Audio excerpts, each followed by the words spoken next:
Tomo, thanks for joining us. Little change in scenery for us this week. This is amazing, isn't it? Yeah, fantastic place. Obviously, we come here last year, and I think the boys did the year before. So yeah, it's been a great sort of time here so far, and the staff are unbelievable in there. The facilities here, brilliant. The pitches, all the gym, stuff like that. So yeah, it's a fantastic place to come for a pre-season trip. Echo those thoughts. We've just arrived today. The welcome has been amazing, but we've got 7 new players in the building. What does a trip like this mean for the integration of those players into the team? Yeah, I think it is a big thing. Definitely for new players to come in, you're abroad, everyone's a bit happier. Sort of everyone sort of mingles in together. Obviously, lads be down by the pool together. We'll be playing a bit of paddle or a bit of golf or something like that in their sort of spare time. Yeah, just really get the team gelled together before the season starts. Definitely, I think coming into Portugal, we're a bit worried about sort of how many players we get in through the building. But yeah, we've got a good amount of players through. They're all settled in really well. Some really nice lads in there, so they'll only add to the group. And yeah, it's been fantastic. And to pick on something you said there, paddle. And you said to me earlier that you've been playing paddle. Are you new to it? Yeah, so first time I played out here, my old man retired at the end of last year, and he's addicted to it. So he's been banging on about it. So yeah, I finally had my first taste the other day, and I was saying my feet are quite sore from it, but it was good fun. I can see why people get into it. And you said quite a lot of the boys are getting involved with it, and you've got like a tier or like a league system going on. Yeah, so we had 4 courts. We had sort of Champions League all the way down to the National League. So yeah, you sort of build you up to the top court, and I think there was a couple of lads there that have been playing before, and I think Mitch, who has not played before, was at the top in the Champions League the whole time. So yeah, some good competition in the group. It's just what he does, Mitch Bennett. I know, yeah, exactly. It's just what he does. He's good at everything. Let's talk a little bit about you, because this isn't a formal sit-down interview. This is a bit more about you as a person and a personality. So, back when you were young, can you remember the first time you kicked a football? As soon as I could walk, I think, sort of 1 year old, probably just after that. Yeah, my mum and dad said that I was kicking the ball as soon as I could walk, and that was it, glued to my foot. And were you always a midfielder when you started to play in a team? Did you ever experiment in other positions across the field? I think I was always a midfielder. When I was sort of secondary school, I would play up front. I just enjoyed scoring goals. But that was because, yeah, I was quite good, so I could run through everyone. But no, I've always been sort of in the midfield. I'm going to skip ahead a little bit. I was going to ask you this a little bit later, but you said about scoring goals there. Did you always score top bins, 30-yard screamers when you were that age as well? Do you know what? I always had a big kick from a young age. Sort of, that's something that's always been inside of me. So yeah, I was scoring bangers from young. They do say you don't score normal goals. Every goal is a brilliant finish. Yeah, I do enjoy scoring a bit of a worldie. It's not often I get a tap in. I mean, I'd like to do more to get my stats up a bit. Do you remember, so going back to when you were young, do you remember the first time you joined a team and how that felt for you at the time? Yeah, I think the first time I joined the team was Hayden Youth Football Club, still running now. My boys sometimes go down there and play against them as well. So it's always nice to go back. My brother's still got a pitch down there, sort of named after him. So that's always nice to go back and see. But yeah, no, fantastic little club. Used to live behind it, jump over the fence, me and my dad, and yeah, kick around over the field there. So that was my very first sort of footballing memories. And thinking back to that time, was there a particular player that you looked up to and thought, I want to be like him? Yeah, I think growing up was always Tim Cahill at Mill. Lucky enough, I got a season with him to play with him. But yeah, he was my sort of idol growing up, alongside sort of Neil Harris, Mill striker. Yeah, them two, obviously, I'm lucky enough to have played with one of them, and the other one's been my manager. That is incredible, though, to look up to them at that age and then actually get to play with one of them and be coached by another. You must have never thought in your wildest dreams when you were a young kid that would happen. No, it was very surreal at the time, sort of going into the training ground when I was young and seeing all the lads that I used to watch football, go and watch Millwall down at the Den and away games sometimes, and sort of going in and training with them instead of watching them in the stands. So very surreal moment and something I'll cherish forever. And when you started playing football, was it ever in the back of your mind, I'm going to do this for a job? Do you know what, it wasn't actually. I went on work experience with my dad at some point during school. Never really thought about it until it got to sort of year 11 when you sort of have to leave or go into sort of sixth form or college. And it was like, right, what do I do? Luckily enough, I had a couple of trials and ended up getting my scholarship at Millwall. So that just sort of fell into me in my lap, really. It was never sort of in the back of my mind, I'm definitely going to be a footballer, I really want to be a footballer. Obviously everyone wants to, but yeah, I didn't really sort of know what was going to happen. And just sort of preparing for life without football, as you do.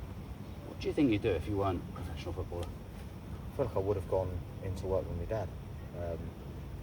I can't really see what else I would have done. I was alright in school, just did the bare minimum, got my grades, and that was that. So I don't really know. If I had to pinpoint anything, it'd be working with my dad.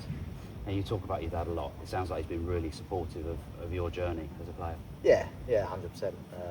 Someone that's always taken me to games and grown up with, playing football with him down Haydenfield. As I said, we lived at the back of it, climb over the fence and play over there, whether it be in the street until the street lights come on. Sort of Monday to Friday I wouldn't really see him because he worked long hours, so weekends and that I'm sort of making most of. But yeah, he's a very important part of my life, and now I've got my kids growing up and going into football as well, so I sort of understand from his view when I was younger, he's seeing me play football and do what I'm doing sort of now, how sort of proud he must have been, because watching my kids now is the best thing ever. You must be a mind reader, because I was just about to come on to that. Family means a lot to you, and you bring your wife, you bring your kids to the club. 3 kids now, isn't it? Yeah. And the older 2 are playing football now, aren't they? And I've heard somebody refer to them as mini Tommos. Yeah, they're both crazy. But yeah, the older 2 absolutely love football, obsessed with it. The oldest is, I think he's on 4 or 5 times a week easily, training sessions, clubs it goes to. So yeah, absolutely obsessed. And obviously half terms always down at the Bromley camp, causing havoc with all the lads, coming to the gym, changing rooms, just sort of everyone laughs at them because they're just running around, they just don't care about anything, they just live in their own little bubble. It is brilliant. I sort of, as I say, I watch them now, just love watching them play football, grow, become better. I wouldn't say I'm pushy. I don't ever push them towards sort of one thing or another, but just love watching them play. You want the best for them? Yeah, I think so. And we talk about the off-season, and quite often it flies past. Have you had enough time to really settle down and enjoy some time with the family?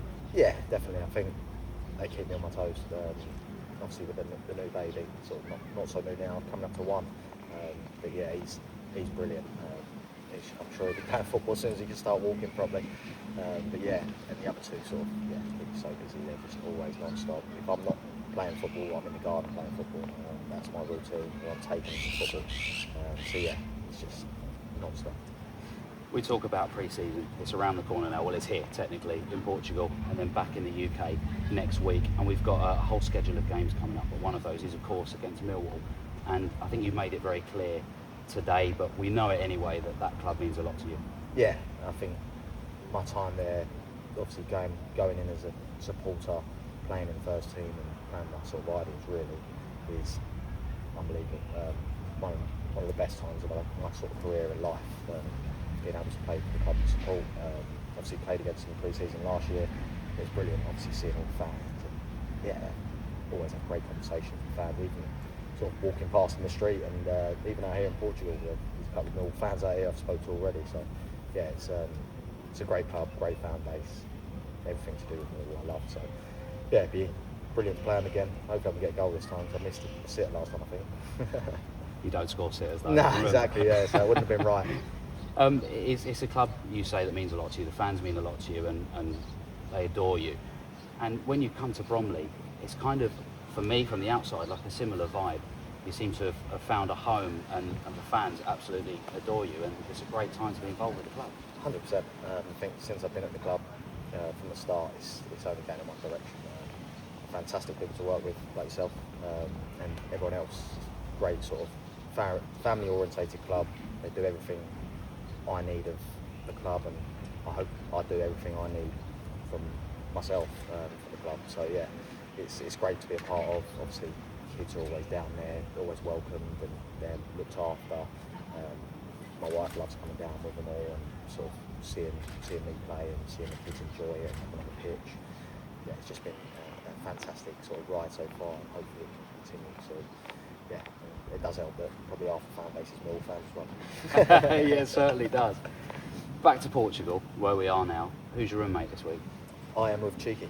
Cheeky. Yeah. What's Cheeky like as a roommate? Cheeky's good as gold. I can't say he would say the same about me because I've kept him up snoring quite a bit. So yeah, I don't think he's best pleased with me, but he's top Cheeky. Obviously, get on really well with him. Lovely family he's got as well. And, yeah, always got time. And he's not a snorer, added bonus. Yeah, he doesn't snore at all actually. So it's all coming from my side. Brilliant. But yeah, now we've had some good conversations, some good times already, and yeah, we have that sort of relationship anyway. Talking to Portugal once more, let's talk about it. The game last night, disappointing result, but you boys were all able to watch it together and experience the highs and the lows of watching England, which must have been another really good team bonding experience. Yeah. I mean, other than the result, it was nice. All the lads out together. We went out to a bit of dinner and then watch the game. So yeah, it was a really busy place we went to just down the road and sort of see all the different fans. Obviously, Argentinian fans and England fans as well. Many of them. The atmosphere and everything that comes with it is a brilliant occasion. Yeah, gutted with so really thought we'd do it. But there we go. We'll have to wait another few years. And here's the most important question of this interview. What is your dream five-a-side team? Oh, my dream five-a-side team. It would be in goal, Tony Warner, old Mill goalkeeper. I'd go centre half.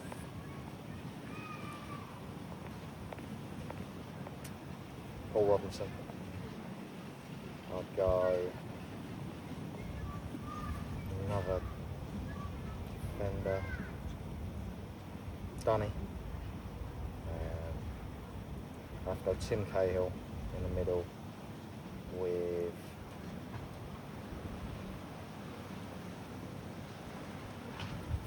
it's a tough one. Tough call. You had some good ones, haven't you? Yeah. I will go a good friend of mine, Sean Williams, and then out front I'd stick. Hang on, is that five? I think that is I think five. I've named five there. No, I've had no striker. I think that is five, yeah. Oh god. Playing one of those defensive. Yeah, no, we don't need a striker anyway. If I was to pick one, it'd be Neil Harrison.